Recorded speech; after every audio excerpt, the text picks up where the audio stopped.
കേരളത്തിൽ ഈ ടിപ്പർ ലോറികൾ ഒരുപാട് പ്രശ്നങ്ങൾ ഉണ്ടാക്കുന്നുണ്ടെന്ന് നമുക്കറിയാം. എത്ര വാർത്തകളാണ് വരുന്നതെന്നോ. ഓരോ അപകടം വരുമ്പോഴും നമ്മൾ പറയും ഇനി ഇത് മേലാൽ ഉണ്ടാകരുത്. പക്ഷെ അത് തന്നെ പിന്നെയും പിന്നെയും ആവർത്തിക്കുന്ന ഒരു സ്ഥിതിയാണ്. എപ്പോൾ കൊടുത്താണെന്ന് അതിൻ്റെ ഡീറ്റെയിൽസ് എനിക്കറിയില്ല. ആര് കൊടുത്താലും വണ്ടിയുടെ ഫിറ്റ്നസ് കൃത്യമായി പരിശോധിച്ചിട്ടേ കൊടുക്കാൻ പാടുള്ളൂ. ആവർത്തിച്ച് പോകുന്ന നിയമലംഘനങ്ങൾ നടക്കുന്ന കർശനമായിട്ട് ഫോളോ ചെയ്യണം. ഉദ്യോഗസ്ഥരുടെ കൂടെ നിന്നാലേ പറ്റത്തുള്ളൂ. പിന്നെ ഈ ടെസ്റ്റ് ചെയ്തിട്ട് നല്ല ഫിറ്റ് ആയിട്ടുള്ള വണ്ടിയാണോ എന്നുള്ളത് പരിശോധിക്കണം. ഇങ്ങനെയുള്ള കാര്യങ്ങളെല്ലാം റെഗുലറായിട്ട് ഫോളോ അപ്പ് ചെയ്യണം. സ്ത്രീക്ക് സൗജന്യം കൊടുക്കുമ്പോൾ ആ വീട്ടിലെ പുരുഷനും കൂടിയാണ് അതിന് ഗുണമുണ്ടാവുക. അങ്ങനെ ആരെങ്കിലും മിസ്യൂസ് ചെയ്യുന്നുണ്ടോ എന്ന് പറയാൻ പറ്റുന്നില്ല. ഏത് കാര്യം നല്ലത് കൊണ്ടുവന്നാൽ അതിന്റെ നെഗറ്റീവ് കണ്ടുപിടിക്കാനായിട്ട് റിസർച്ച് ചെയ്താൽ ഒരു രക്ഷയില്ല. പക്ഷെ കേരളം ഒന്നാകെ ഞെട്ടിച്ചുകൊണ്ട് കൊട്ടാരക്കര വൻ അപകടം ഉണ്ടായിരിക്കും. എന്താണ് അതിനെപ്പറ്റി പറയുന്നത്? വളരെയേറെ ദൗർഭാഗ്യകരമായി പോയി എന്നുള്ളതാണ് പറയാനുള്ളത്. രാവിലെ കേൾക്കുന്ന ഒരു 7 മണി 7:30 7:45 മറ്റോ ആയപ്പോഴാണ് ഞാൻ ഈ വിവരം അറിയുന്നത്. ഒരു ടിപ്പർ ലോറി വന്നിട്ട് അവിടെ ബസ് കാത്തു നിരുന്ന കുട്ടികളുടെ മേലേക്ക് വീണെന്നും ആ മണ്ണെല്ലാം മറിഞ്ഞെന്നും ആ മതിലിടിച്ചെന്നും അങ്ങേയറ്റം. യഥാർത്ഥത്തിൽ കേരളത്തിൽ ഈ ടിപ്പർ ലോറികൾ ഒരുപാട് പ്രശ്നങ്ങൾ ഉണ്ടാക്കുന്നുണ്ടെന്ന് നമുക്കറിയാം. എത്ര വാർത്തകളാണ് വരുന്നതെന്ന്. ചിലത് ഓവർ സ്പീഡ്, ഓവർലോഡ്. ഇതിനകത്ത് ഇപ്പോൾ കാര്യങ്ങൾ പത്രവാർത്തകളൊക്കെ വന്നതിൽ നിന്ന് മനസ്സിലാക്കുന്നത്, മറ്റുള്ളവർ പറഞ്ഞ് അതിൽ നിന്ന് കേട്ട് മനസ്സിലാക്കുന്നത് ആവശ്യമായിട്ടുള്ള ഓടിക്കാനുള്ള ലൈസൻസ് പോലും ഉണ്ടോ എന്ന് സംശയമാണ്. അപ്പോൾ ഈ സമയത്തൊക്കെ ഇങ്ങനെ പാഞ്ഞ് കയറി വന്നു കഴിയുമ്പോൾ ഉണ്ടാകുന്ന അപകടങ്ങൾ ശ്രദ്ധിക്കാതെ പോകുന്നത്. എന്തായാലും സർക്കാർ കർശനമായ നടപടി വേഗത്തിൽ എടുത്തു കഴിഞ്ഞു എന്നാണ് ഞാൻ മനസ്സിലാക്കുന്നത്. അയാളുടെ ലൈസൻസ് ഉണ്ടോ എന്നുള്ള എല്ലാ പരിശോധനകളും ബാക്കി എല്ലാ കാര്യങ്ങളും സർക്കാർ വേഗം ഇടപെട്ടിട്ടുണ്ട്. 2 മന്ത്രിമാരും ഇവിടെ വന്നിട്ടുണ്ട്. പക്ഷേ അതൊന്നും പരിഹാരം എന്ന് പറയുന്നത് ഇത് ഉണ്ടാകാതിരിക്കുക എന്നുള്ള. ഓരോ അപകടം വരുമ്പോഴും നമ്മൾ പറയും ഇനി ഇത് മേലാൽ ഉണ്ടാകരുത്. പക്ഷേ അത് തന്നെ പിന്നെയും പിന്നെയും ആവർത്തിക്കുന്ന ഒരു സ്ഥിതിയാണ്. മനുഷ്യനൊരു ബോധം ഉണ്ടാകണം. സ്പീഡ് കുറച്ചുകൂടെ കുറച്ച് ഓടിക്കണം. പിന്നെ നല്ല ടയറും ആ വണ്ടിയുടെ കണ്ടീഷൻ കറക്റ്റ് ആയിരിക്കണം. അല്ലാതെ ആയിക്കഴിഞ്ഞാൽ എന്താ ചെയ്യണ്ടേ? ആ വണ്ടിയുടെ ടയറൊക്കെ എന്ന് പറഞ്ഞാൽ വളരെ തേഞ്ഞു പോയിട്ട് പിടിച്ചാൽ കിട്ടാത്ത പോലെയുള്ളതാണ്. നല്ല സ്പീഡിലും വന്ന് കാണും. അല്ലെങ്കിൽ ഇവിടെ ഇങ്ങനെ ഒരു ആക്സിഡൻറ്റ് വരേണ്ട സ്ഥലമല്ല. 3 റോഡുകൾ വന്ന് ചേരുന്നുണ്ടെങ്കിൽ പോലും സാധാരണ സ്പീഡിൽ വന്നിറങ്ങി അങ്ങനെ വരേണ്ടതല്ല. അപ്പോൾ മുമ്പിൽ കൂടെ ഒരു വാഹനം വന്നു, ഇയാൾ എന്താ അവിടെ സംഭവിച്ചതെന്നുള്ള ദൃക്സാക്ഷികൾ പറയുന്ന സ്പീഡിൽ വന്നു എന്നാണ് ഞങ്ങൾ കേട്ടത്. അങ്ങനെയാണ് അവരവിടെ നിന്ന് പറയുന്നത്, അവർ കണ്ടുകൊണ്ടിരുന്നപ്പോഴെന്ന്. അപ്പോൾ അതൊക്കെ ഒരു കാരണവശാലും ഇനി ആവർത്തിക്കാനേ പാടില്ല.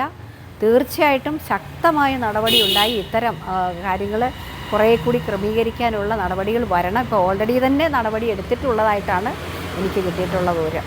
ഈ ഇത്രയും മോശമായ വണ്ടിയിൽ ഇത്രയും ഫിറ്റ്നസ് സർട്ടിഫിക്കറ്റ് എന്തിനായിരിക്കും അന്ന് കൊടുത്തതെന്ന്? ഇത് എന്ന് കൊടുത്തതാണെന്ന് ഒന്നും എനിക്ക് വിശദാംശം, ഫെബ്രുവരിയിലെങ്ങാണ്ട് കൊടുത്തിട്ടുള്ളതെന്ന് തോന്നുന്നു. അത് അങ്ങനെ കൊടുക്കാൻ പാടില്ല. ഇതൊക്കെ നോക്കി പരിശോധിച്ചിട്ട് തന്നെ കൊടുക്കണം. എപ്പോൾ കൊടുത്തതാണെന്ന് അതിൻ്റെ ഡീറ്റെയിൽസ് എനിക്കറിയില്ല. ആര് കൊടുത്താലും വണ്ടിയുടെ ഫിറ്റ്നസ് കൃത്യമായി പരിശോധിച്ചിട്ടേ കൊടുക്കാൻ പാടുള്ളൂ.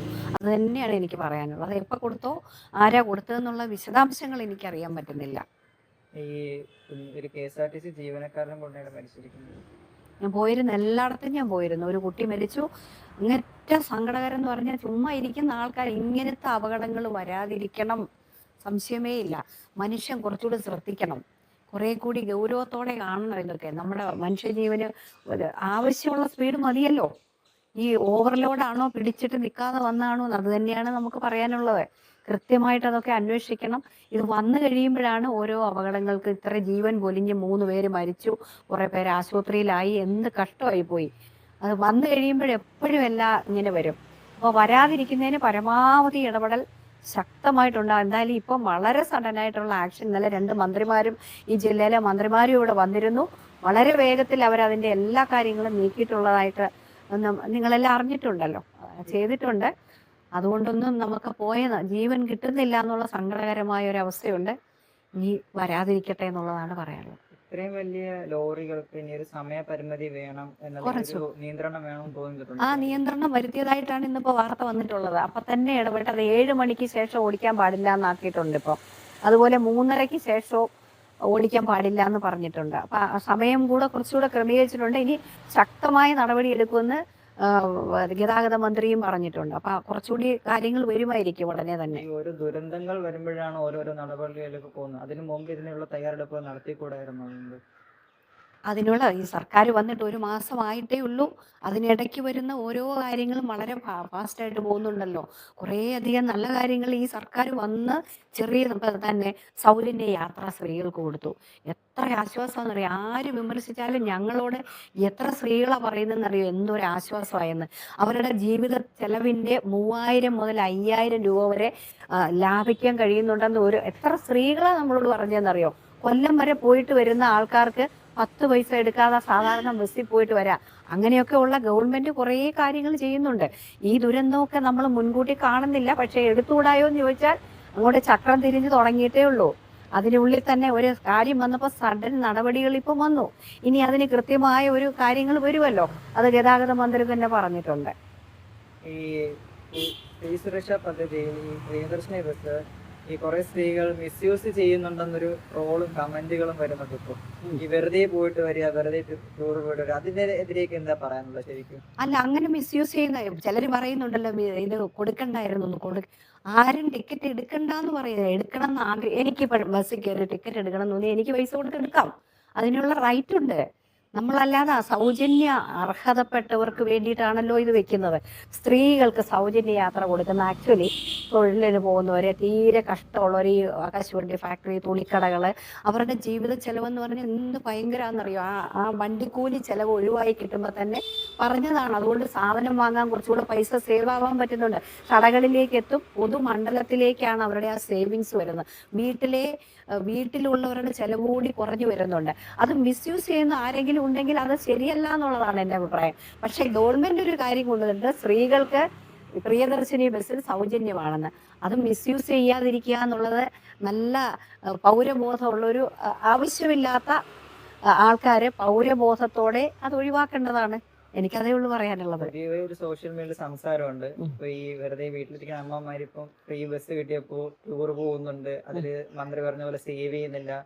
ബസ് ഫ്രീ എന്ന് പറഞ്ഞപ്പം ഈ അടുത്തുള്ള മീൻ മേടിക്കേണ്ടവര് കൊല്ലത്തും പോയി ആറ്റിങ്ങലും പോയി മീൻ മേടിക്കുന്ന ഒരു സെറ്റപ്പ്. അപ്പൊ അതിനെതിരെയുള്ളൊരു എന്താ പറയാ, അതിനെതിരെ പറയാനുള്ളത് എന്താ? അത് കുറച്ചൊക്കെ കളിയാക്കി പറയുന്നതാണെന്നാണ് എനിക്ക് തോന്നുന്നത്. അല്ലാണ്ട് ലോകത്താരെങ്കിലും ഇവിടെ പോയി മീൻ മേടിക്കേണ്ട ആളെ സൗജന്യ യാത്ര കിട്ടുന്നതെന്ന് വെച്ചാൽ കൊല്ലത്ത് പോയി വാങ്ങിക്കുക. അതൊക്കെ വേറെ ഒരു സെൻസ്ലെസ് ആയിട്ടാണ് എനിക്ക് തോന്നുന്നത്. അതൊക്കെ ചുമ്മാ ട്രോളാൻ വേണ്ടി അല്ലെങ്കിൽ എന്തെങ്കിലും ഒരു കമന്റ്. പക്ഷെ യഥാർത്ഥ കാര്യം എന്ന് പറഞ്ഞാൽ എത്രയോ സ്ത്രീകൾക്ക് അവർ പറയുന്നു കേൾക്കണം. ഇവിടെ വരുന്നവർ പറയാറുണ്ടല്ലോ, എൻ്റെ പൊന്നു സാറേ എന്തൊരാശ്വാസമായി, ഇപ്പൊ കൈ പൈസ ഇല്ലേലും പോകാമെന്ന്. ഇവിടെ പല കക്ഷികൾ വരും, ചില വിഷയങ്ങളൊക്കെ അവർ തന്നെ ഉടനെ ആവട്ടെ തന്നെ അവിടെ നിന്നൊക്കെ കയറി വണ്ടിയിൽ എന്തൊരാശ്വാസം, വണ്ടിക്കൂലിക്ക് പൈസ ഇല്ല, അണ്ണനോട് ചോദിക്കണ്ടെന്ന്. അപ്പൊ ആ അണ്ണനും അത് ലാഭമായില്ലേ?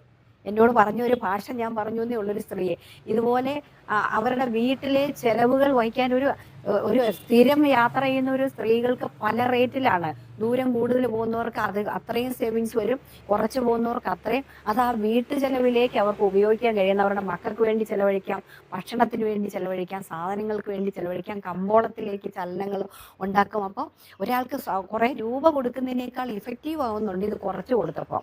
ഏറ്റവും നല്ല ഒരു പദ്ധതിയാണ് ഈ ഇന്ദിരാ പ്രിയദർശിനി യാത്രാ സൗകര്യം. അത് പറയാതിരിക്കാൻ വയ്യ. അതിന്റെ റിസൾട്ട് വന്നിട്ടുണ്ട് നന്നായിട്ട്.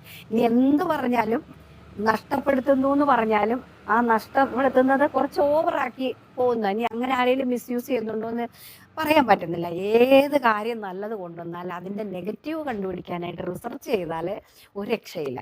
പക്ഷെ പാവങ്ങൾക്ക് വലിയ ആശ്വാസം വരുന്നുണ്ടെന്നുള്ളതാണ് സത്യം. മുൻ ഗതാഗത വകുപ്പ് മന്ത്രിയായ ഗണേഷ് കുമാർ പറഞ്ഞു ഈ സീറോ ടിക്കറ്റ് എടുക്കുമ്പോൾ എന്തെങ്കിലും അപകടം പറ്റിക്കുന്ന ഇൻഷുറൻസ് കിട്ടില്ല എന്ന്. അതിനെപ്പറ്റി അന്വേഷിച്ചിരുന്നു? ഇല്ല, അതിനെപ്പറ്റി അന്വേഷിച്ചത് എന്താണേലും ഒരു ടിക്കറ്റ് ഉണ്ടല്ലോ.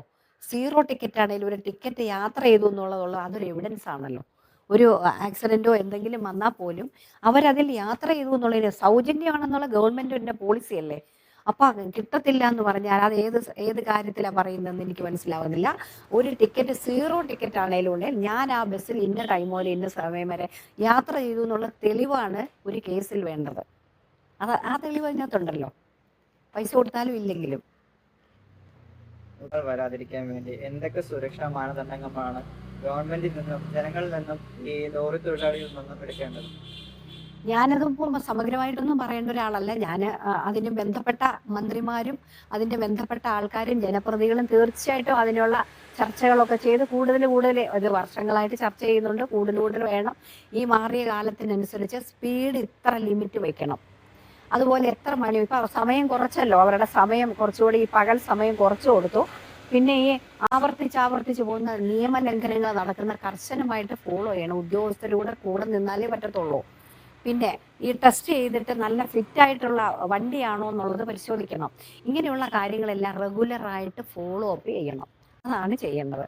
അല്ലാതെ ഒരു ഇൻസ്റ്റൻസ് വന്നു കഴിഞ്ഞ് ഇങ്ങനെ പെട്ടെന്ന് നല്ല നടപടി വന്നു, പക്ഷെ ഇത് ഫോളോ ചെയ്ത് പോകുന്നുണ്ടോ എന്ന് നോക്കേണ്ട ജോലി ഉദ്യോഗസ്ഥർ കൊണ്ട് ഇടയ്ക്കിടയ്ക്ക് റിവ്യൂ വിളിക്കണം. അങ്ങനെ പോയാൽ ഇതിന് ഒരുപാട് മാറ്റം വരും.